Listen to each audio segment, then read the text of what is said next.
várias perguntas com relação a isso, dizendo como é que faz para ser um marketplace? E vale a pena ser um marketplace nessa hora?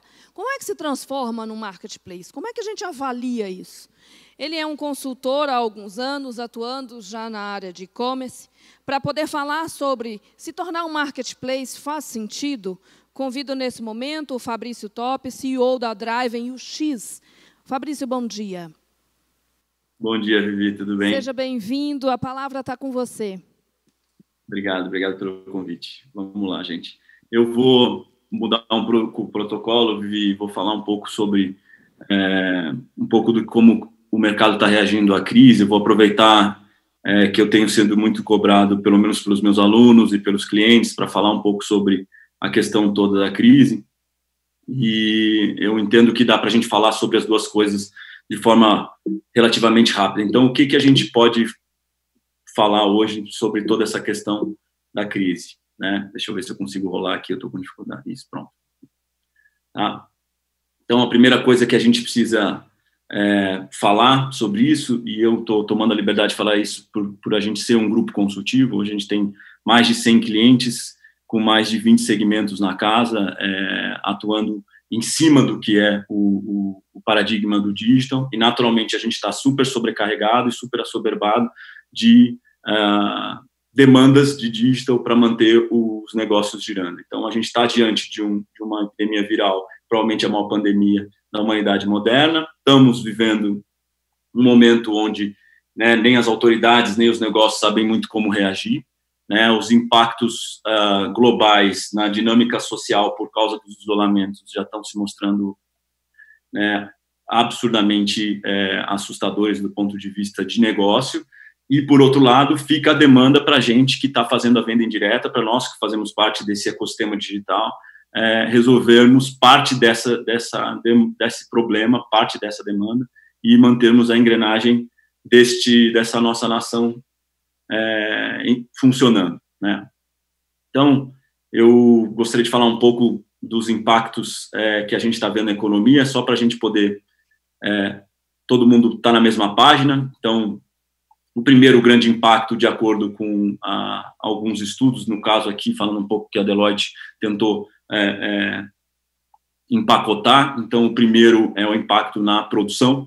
Então, nós estamos falando que a produção no mundo ficou bastante comprometida, né? Nós estamos falando que o maior produtor mundial do que tange a produção industrial, que é a China, basicamente reduziu quase que na sua totalidade a sua capacidade produtiva. Então, nós estamos com ruptura em todos os pontos do mundo de produtos e serviços. Nós estamos vendo isso agora, inclusive, com os próprios insumos do corona, né, para combater o Covid.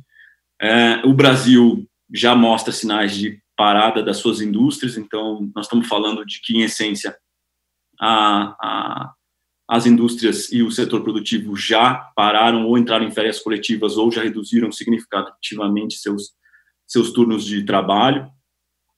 Estamos falando que nós estamos com uma interrupção da cadeia de suprimentos bastante grande, ou seja, mesmo quem está se propondo a produzir, que precisa de insumos para manter sua produção ativa, e está com dificuldade, porque a logística mundial e a cadeia de logística não está conseguindo chegar com os produtos em nenhuma parte, ou seja, a maioria das indústrias depende de alguma parte dos seus produtos de algum tipo de insumo de fora, internacional, ou de alguma outra indústria que também já está com as suas atividades comprometidas, sem falar da questão logística.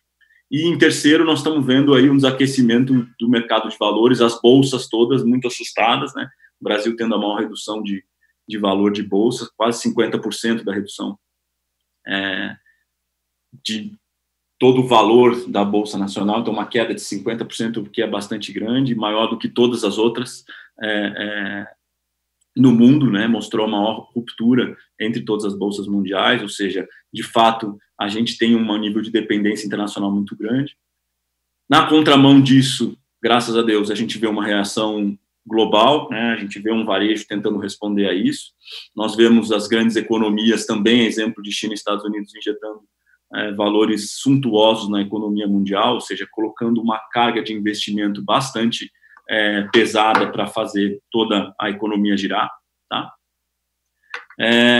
O que significa que apesar de a gente estar diante, provavelmente, do maior desafio que a humanidade moderna já enfrentou, que a gente deve ter um momento de reação bastante significativo nesse momento pós-crise, ou seja, o que hoje é uma crise de grandes proporções, imediatamente após esse sentimento maior de retração, a gente deve ter um momento de aceleração muito significativo, tá? Especialmente no que tange à cadeia digital. Então, do ponto de vista de consumo, o que a gente percebe? Que eu acho que está todo mundo também se perguntando como isso fica e deixa de ficar, né? Então, a primeira coisa, evidentemente, nos movimentos internacionais foi a questão da prevenção. Então, tudo que diz respeito ao farmacêutico, no universo de máscara, álcool gel, produtos de esterilização e tudo que diz respeito à nossa proteção social foi a principal onda de consumo, e a gente tem algumas das maiores farmacêuticas, redes de farmácia também na nossa carteira, ou seja, a gente está analisando isso o tempo inteiro.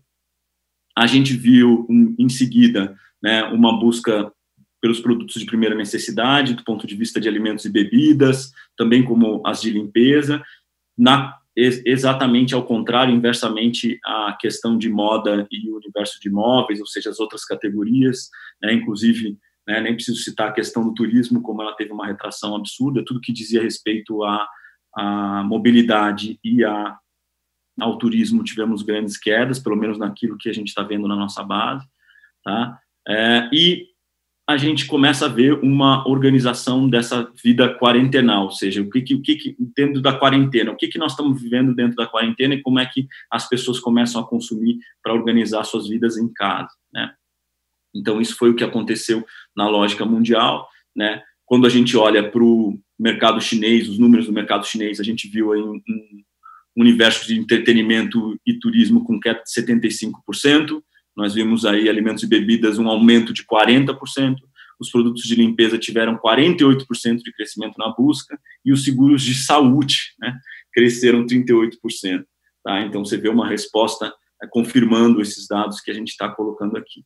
Do outro lado do mundo, né, o Império Bezos, o Império Amazon, também teve uma reação bastante agressiva, né, na contramão do que as grandes americanas como Nike e Apple fizeram, de fecharem suas operações e restringirem as operações de loja e retraírem, né, muito agressivamente. A Amazon investiu aí em mais de 100 mil postos de trabalho, né, aumentou significativamente a atuação nos mercados onde ela já tinha atuação, e até mesmo em termos de bolsa, apesar da queda inicial, teve uma resposta de valorização do negócio, de retomada de valorização muito rápida, justamente por ser parte da solução mundial do problema. Tá? Ao mesmo tempo, os mecanismos de busca, né, apontam justamente uma tendência de queda muito grande de busca por consumo de forma geral. Então, quando você olha para os ambientes de busca, especialmente da Itália, Espanha, França, você vê que a busca no varejo nas semanas de março tiveram uma queda substancial. Lá atrás a gente já via no Taiwan, Coreia e Singapura uma queda também, e mesmo no Brasil a gente começa a ver algumas reações pós-semana do consumidor, uma redução de busca em cima dos itens típicos das categorias de consumo do e-commerce. Então, a gente está vendo que o e-commerce está tracionando, a gente tem clientes com aumento de 180%, 170%, vão de 30%, 40% a 170%, 180% de venda.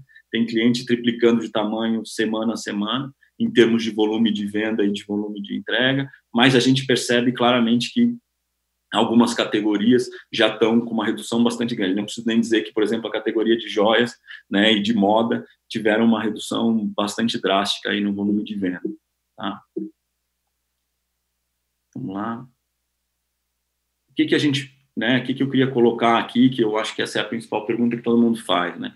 Qual que é o ciclo normal? O ciclo primeiro, as pessoas vão estocar os suprimentos essenciais, então nós estamos falando da economia do pânico, que é o que a gente tem visto agora. Então, mesmo eu moro aqui do lado da sede do Pão de Açúcar, do GPA, onde tem a unidade modelo, e você vê as filas do lado de fora do supermercado para organizar a entrada, mas com filas. Então, você vê as pessoas, mesmo no momento de ficar em casa, preocupadas em abastecer.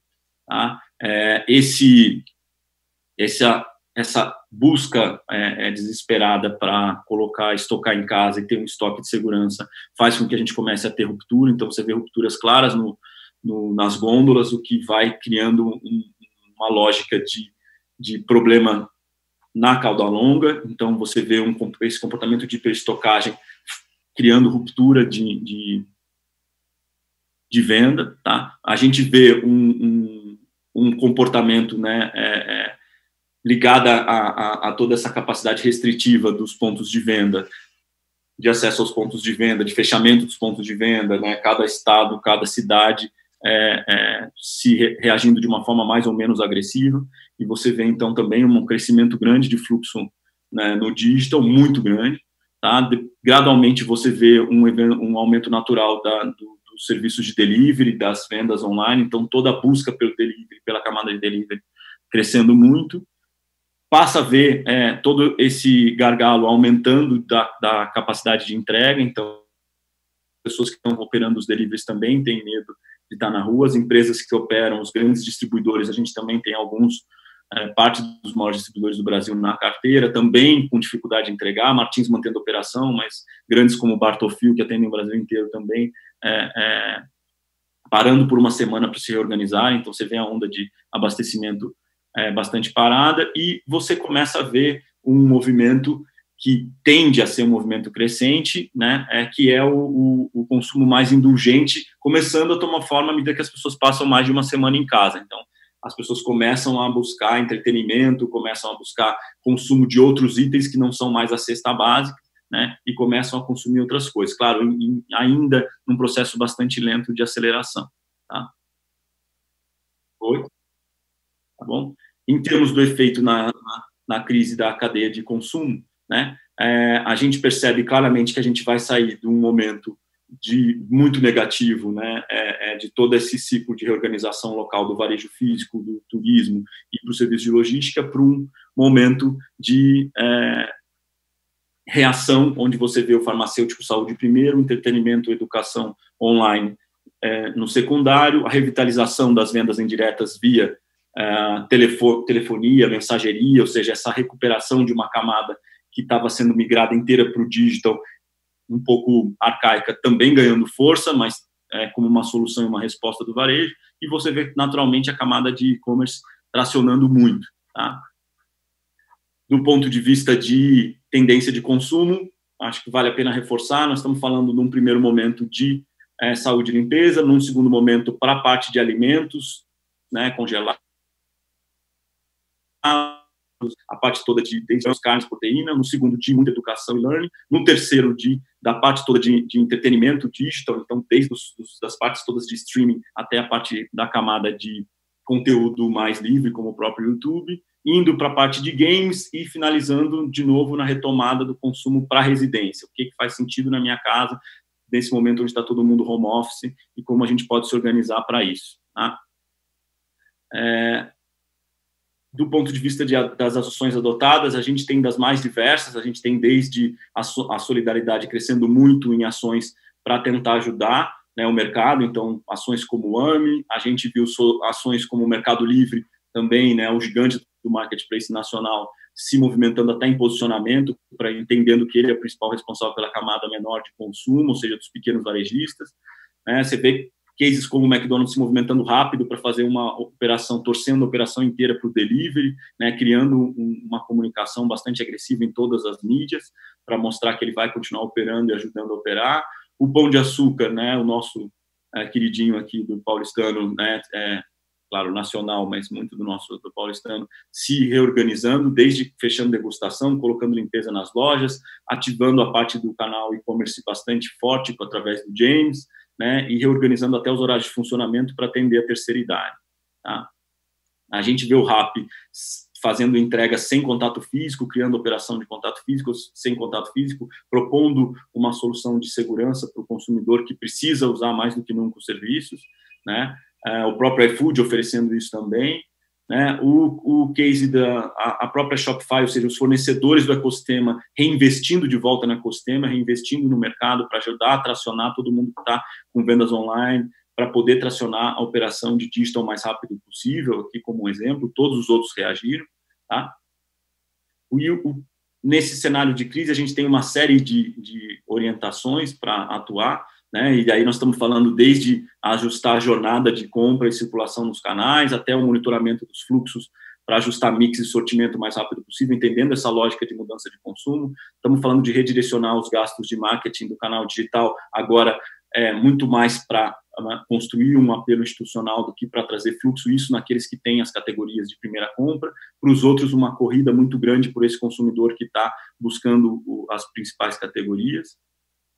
A gente vê uma preocupação absurda e muito importante para a manutenção de caixa, então como a gente mantém o caixa voltado especificamente para a venda e para o funcionamento da venda indireta, então como é que a gente pode direcionar todos os esforços para isso e travar todos os outros investimentos que não forem secundários à geração de receita, né? Então as operações também se organizando para se tornarem o mais digitais possíveis, criando formas de atender o cliente à distância. Isso não tem a ver só com a camada digital, mas toda a venda à distância. Claro que os marketplaces têm um maior papel nesse, todos eles, inclusive os marketplaces que têm uma estrutura logística mais robusta, como o próprio Rappi, o iFood, né? Eventualmente o próprio Uber, a adoção dos protocolos de higienização em toda a operação, né, mesmo para quem está na retaguarda, aliás, especialmente para quem está na retaguarda, a parte logística toda se reorganizando nos armazéns para oferecer estrutura de segurança, tá?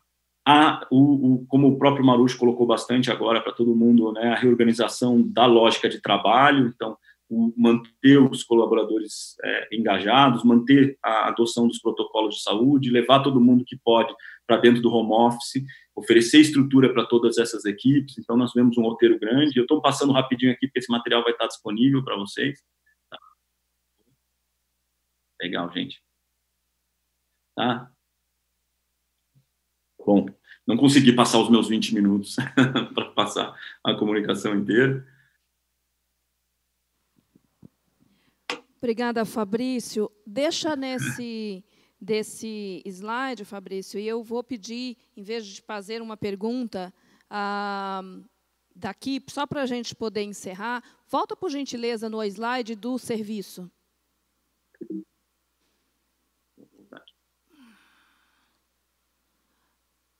Pronto, essa daí, como prestadora de serviço.